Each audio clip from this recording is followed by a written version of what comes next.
Hello everybody, and welcome back to another edition of Spinner Baseball from Northwest Arkansas. Beautiful outside today, holy cow. Just got finished mowing my lawn, and I'm ready to take you on another trip into some Spinner Baseball. What I want to get into today is the advancement in the game. We're going to show you some of the old cards, some of the middle range cards, and we're going to start showing you some of the new cards today.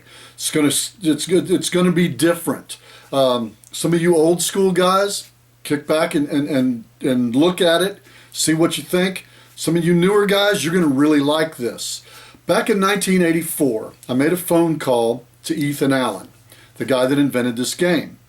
And I told him some of my ideas about what I wanted to do. And he said, go with it. Just flat go with it. He loved the ideas, but he wasn't going to have anything else to do with the game. Got a hold of some cards, discs, made by a fellow named Nick Panis. And Nick's cards set me on the path to the epitome of tabletop baseball. He's got the right idea, and I took his idea and ran with it. Love it, great ideas, and we're going to start talking about that today. Now, back when I was young, this was one of the games that I had. I had this particular set right here, and these pictures were on it. And this is one of the things that I just, as a kid, didn't really comprehend. And yet as I grew up as an adult, I began to see the flaw in the game and wanted to fix it, because one of the greatest aspects of the game was the pitcher. And we always made you take a pitcher, and this card right here was probably the most popular card that we had as a pitcher, was Schoolboy Rowe. Let's take a look at Schoolboy Rowe now as a pitcher. Pitching disc. You see that there are letters on the top of this card now instead of numbers. Over to the right of your screen, you now see a pitching key that tells you what those letters mean. We have a formula that denotes what to do and how to make the spaces. And once you do, you spin the pitcher first, and then you spin the batter. Schoolboy Rowe is going to control about 12 to 15% of the hitters he faces. He was a very good pitcher in his day. And the key shows you exactly what to do after you spin Schoolboy Rowe. Then you get to play with your batter.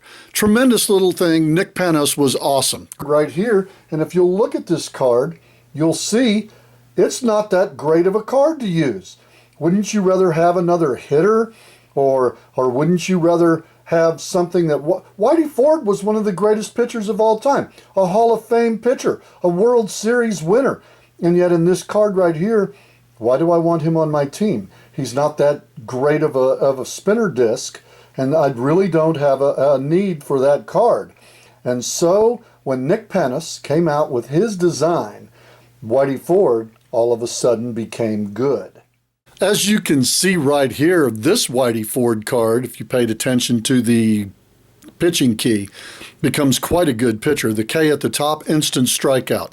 The G on the left, a ground ball instantly.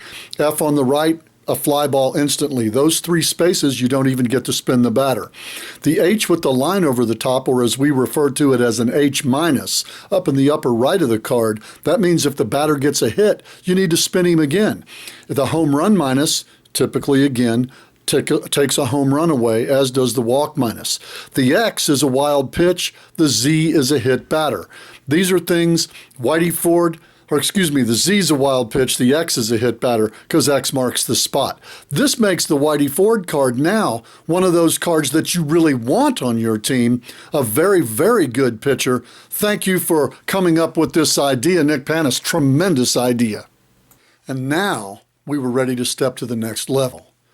When Catico came out with putting pictures in the cards in the mid-'80s, we were at the next level. This was something that in the 50s, 60s, all of us kids would have killed to have. Having our favorite players, spinning them and playing them on the game board just like this would have just been the epitome of spinner baseball. And Catico came out with this. A nice attempt, wasn't bad. The pictures were there, didn't have emblems on the hats, they didn't have the license, but still a tremendous idea and one that stays with us till right now.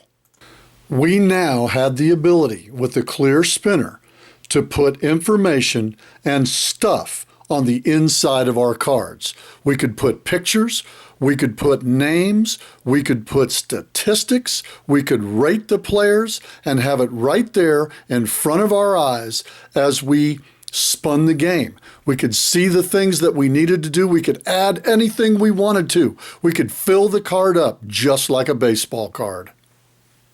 Remember last time that we were together, I told you that one of the best things that Cadico had come up with was the new type of plastic insertable spinner, and that I used them to make my game. Well, if you'll look here, this is just a typical old 3-ring binder notebook. I put a picture of a baseball on it because I like it. But look at inside. When I open it up, look at that. We've got spinners, and those spinners are glued on there and able to use. And we can use them, and now I have a completely portable game board. And with the advent of this spinner, it made the new type of disc possible. And so now we can answer that question, what would happen if Sandy Koufax pitched